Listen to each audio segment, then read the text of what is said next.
আমরা না হয় এক রানা দিব হে, এক রানা দিব হে, দিব আমরা এক আনা করে আসি বেচা কেনা, দিব আমরা এক আনা করে আসি বেচা কেনা, এক আনা দিব হে। তাড়াতাড়ি পার করো এক আনা দিব হে। সফর চতুর মাঝি। তাই সখীগণ বললেন এক আনার কথা, আর মাঝি তাকে বিশ্লেষণ করলেন একা নাই। একা নাই কি নৌকা চালানো যায়? তাই সে বলছে আমি একা নাই পার করি না, আমি একা নাই পার করি না, দুজনায় না আসিলে একা নাই নাও চলে না, দুজনায় না আসিলে একা নাই নাও চলে না। সখীগণ বললেন বেশ, তাহলে আমরা 2 আনা দেব। 3 আনা? বেশ, আমরা না হয় 4 আনা দিব হে, 4 আনা দিব হে।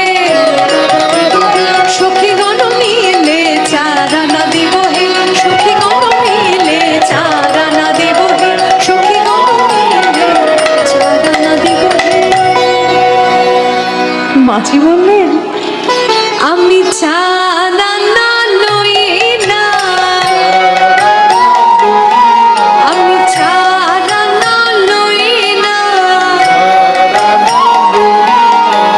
চতুর্বর্গের ফল ধরে না, 4 আনা লই না, চতুর্বর্গের ফল ধরে না, 4 আনা লই না। মাঝি বললেন দেখো বাপু, চতুর্বর্গে তো ফল ফলে না, তাই 4 আনা নিতে পারবো না। কিন্তু কি এই চতুর্বর্গ, কেনই বা তাতে ফল দেয় না?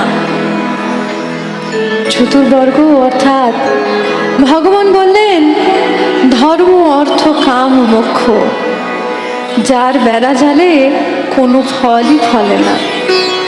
তাই সেই বেড়া জালে মুক্ত হয়ে গোবিন্দকে সাধনা করলে, ভগবানকে সাধনা করলে তার কৃপা নৌকায় ঠাঁই পাওয়া যায়। কিন্তু সখীগণ তো এখানে বুঝলেন না, তাই তারা বললেন বেশ, আমরা না হয় 5 আনা দেব হে, 5 আনা দেব হে, সখীগণ মিলে 5 আনা দেব হে, সখীগণ মিলে 5 আনা দেব হে। আমি 5 আনা লই না, আমি 5 আনা লই না, হাতে পঞ্চভূতে নানা গোনা, 5 আনা লই না, পঞ্চভূতে নানা গোনা, 5 আনা লই না। এমন অদ্ভুত কথা শুনে সখীগণ বললেন মাঝি তুমি এ ঘাটে নতুন নাকি গো? আমরা নিত্য এ ঘাট দিয়ে পারাপার করি, এ ঘাটে ভূত আছে বলে তো কখনো শুনিনি।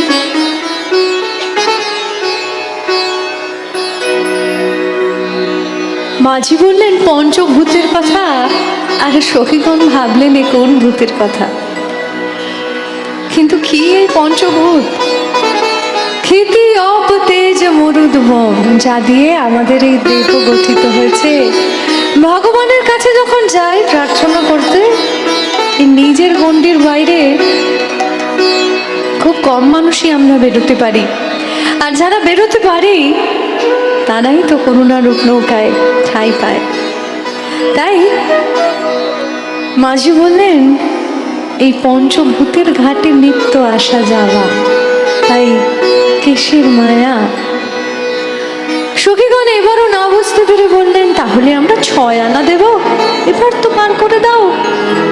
মাঝি বললেন ষড়রিপু যে এত সহজে বয়স মানে না, তো ষড়রিপু যদি এত সহজে বস না মানে, এই উত্তাল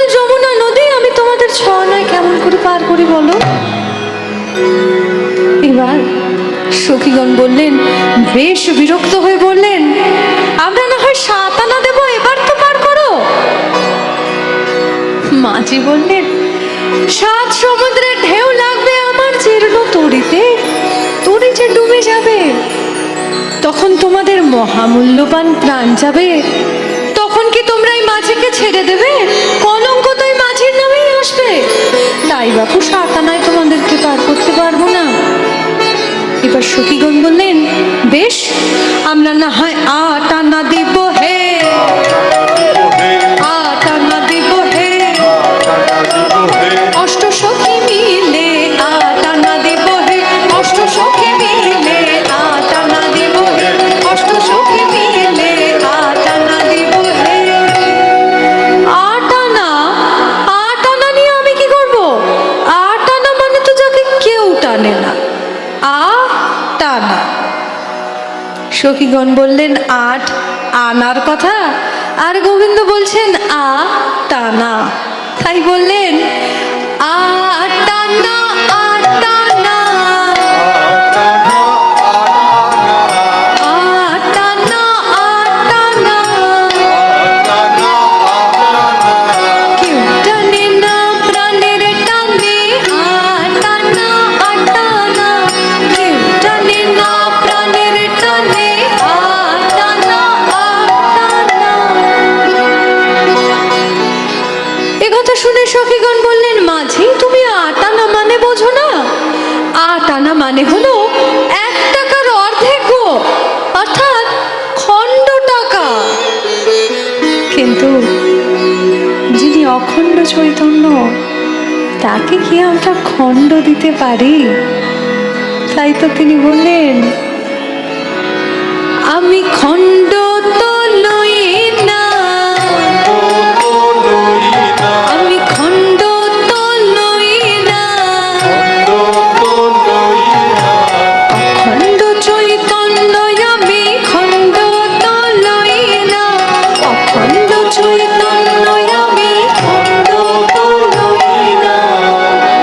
বেশ, তাহলে আমরা 9 আনা দিব হে, 9 আনা দিব হে, ওহে ঘাটে 9 আনা বিক, 9 আনা দিব হে, ওহে ঘাটে 9 আনা বিক, 9 আনা দিব হে। গোবিন্দকে কিনা বললেন ঘাটের 9 আনা বিক, তাও কি কখনো হয়? তাই সখীগণ বললেন 9 আনা, আর গোবিন্দ বললেন 9 আনা। কি হলো তাহলে? একটা হলো 9 আনা, আর একটা হলো 9 আনা। তাই বললেন, আমি 9 আনা, 9 আনা, আমি 9 আনা, 9 আনা, বহু যুগের পুরানা 9 আনা, 9 আনা,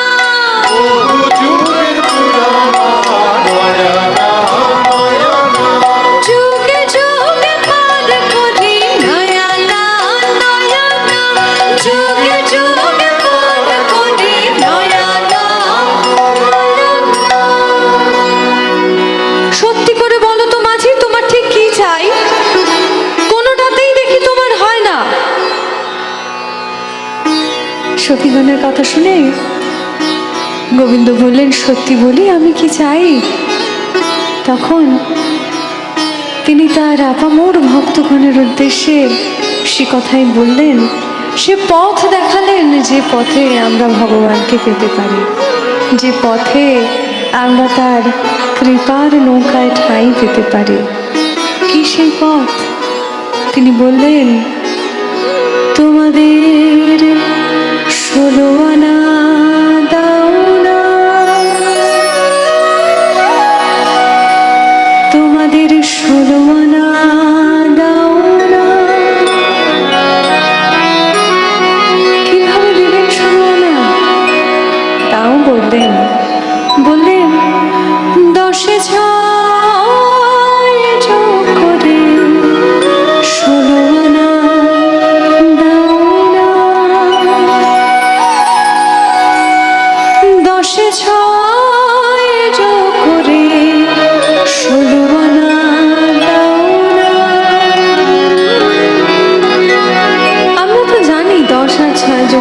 16 হয়, কিন্তু এ কোন 10 আর কোন 5 হয়? কোথায় পাবো এদের? তাও উপায় বললেন। কি বললেন?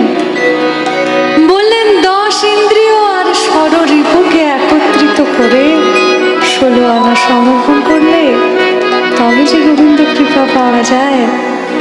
তাই একবার সকলে মিলে বলি, তোমাদের 16 আনা দাও না, 16 আনা দাও না, 10 এ 6 যোগ করে 16 আনা দাও না, 10 এ 6 যোগ করে 16 আনা দাও না, 10 এ 6 যোগ